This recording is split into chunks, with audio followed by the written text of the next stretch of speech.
বাংলাদেশের অভ্যন্তরীণ পরিস্থিতি ঠিক না হলে শুধু এই অঞ্চলই নয়, সবাইকে ক্ষতিগ্রস্ত হতে হবে বলে মন্তব্য করেছেন পররাষ্ট্র উপদেষ্টা তৌহিদ হোসেন।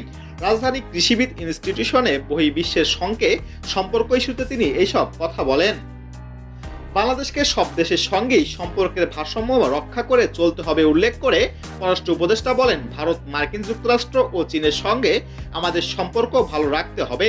সবার সঙ্গে আমাদের বন্ধুত্বপূর্ণ সম্পর্ক বজায় রাখতে হবে। রাজনৈতিক দলগুলোর সঙ্গে দ্বিমত থাকতে পারে, কিন্তু দেশের স্বার্থে ঐক্যবদ্ধ থাকতে হবে। তিনি আরও বলেন, বাংলাদেশ চায় মিয়ানমারের শান্তি প্রতিষ্ঠিত হোক।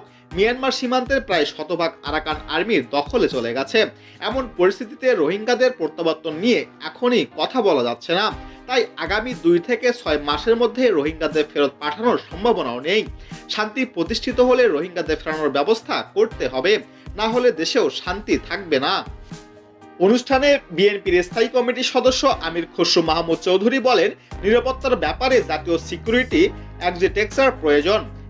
পররাষ্ট্রনীতি নিয়ে আমরা এখনো ঐকমত্যে পৌঁছাতে পারিনি।